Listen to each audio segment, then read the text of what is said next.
What is up, guys, and welcome back to Lee's Automotive. Today we're going to be working on a 99 Ford Explorer. This is the same Explorer I've done all the previous videos on. This has the 4-liter single overhead cam.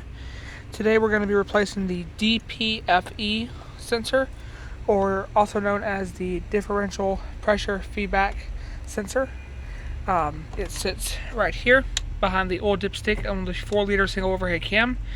It usually causes an engine light along with sometimes a rough idle. Now this part that's on here is not original, but this one is what I'm installing. It's by Standard, I believe.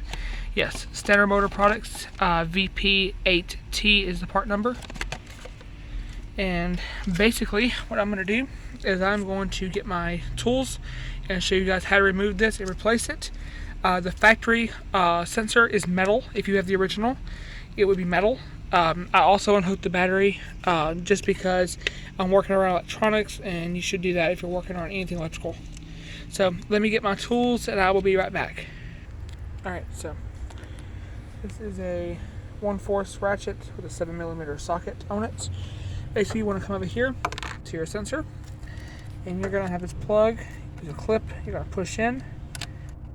That I just broke. You're going to remove it, set it out of the way. And then there's 2 hoses. Sometimes they split and you need to replace them. Alright, so now I'm back. Alright, so this hose is not torn either, before anybody asked. It's the black pieces, like the cover has came off. It's still good though. So what you need to do is remove both rubber hoses. Do this on a cool engine, by the way, because this stuff is very hot. You're like literally near the EGR valve and the exhaust manifold along with the valve cover. This stuff is hot when the engine's at operating temperature. So other than that, get your 1/4 ratchet, 7mm socket, and you want to loosen up both of these. And be careful not to break these bolts or lose them, for that matter, because they are a pain in the butt to get. This thing is old and they're hard to find. If you hear exhaust in the background, that is a V6 Charger without its cats or muffler. Yep. V8 or nothing. I'm just going to put that out there. I'm a V8 guy. If I'm going for muscle car, V8.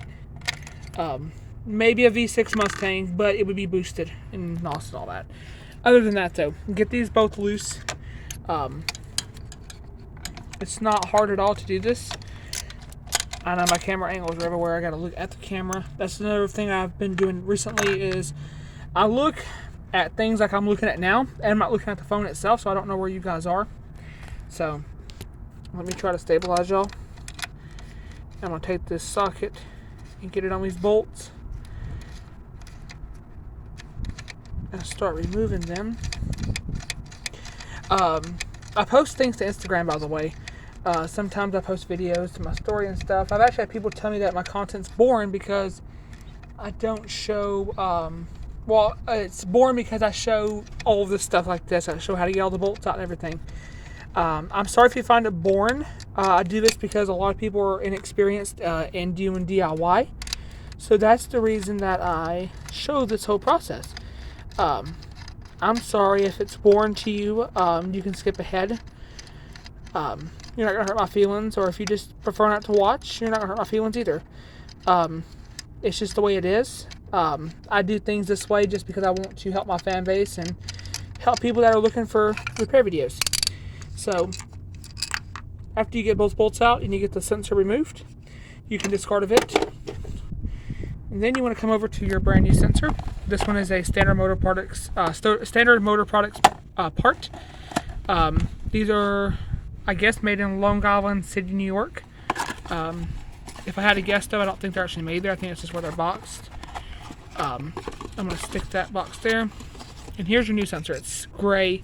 Now, the Motorcraft part is still available, but it's like between $80 and $100. This was like $32. And I'm just going to install this because one, it's cheap, and 2, it's actually a good brand for aftermarket. So I'm hoping this actually works for a while. So let me get one of the bolts in one of the holes and try and get this in here. that.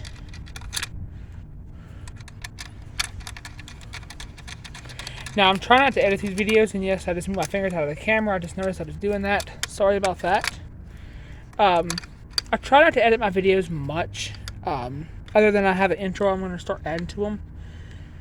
I really don't like editing them, because I feel like if I edit them, I'm going to wind up cutting out something that people think is important, or some people are going to think that I cut out an important step. Trust me, guys, everything that I show is how it's done. I don't cut corners, and I sure as heck don't do it where it cuts out anything important, like an important step. If you notice I'm in a hurry, that's because it's starting to rain on me, actually. We got thunderstorms and all that happening today. So, I dropped the socket. Not to worry, there's a fix for that. Because I'm lazy and I don't feel like getting that. I'm gonna grab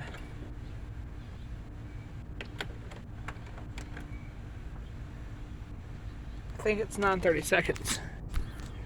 That fits these. It is. We'll get a 9/32 socket instead. Alright, now we'll stick this on my ratchet. And I'm just going to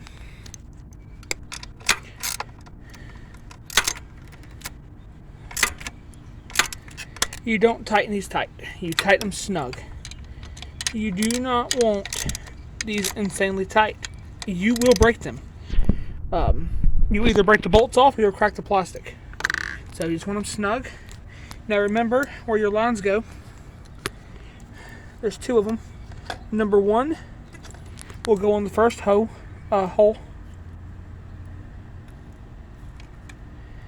They are kind of a pain to get on, if I'm being honest.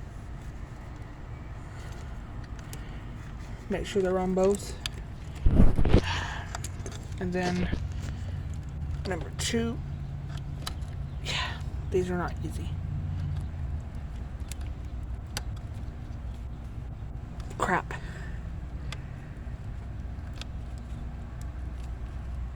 It helps if you have a smaller hand too, because when you have bigger hands like I do, it's not exactly easy.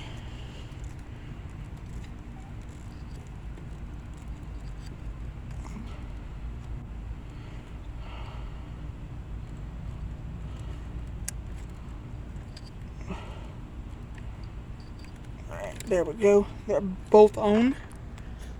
Like that. Do not forget your electrical connector. I broke the tab on mine, sadly, so I'm not going to have it to click. But in your case, it should click. I will probably zip tie that too, just to keep it on there.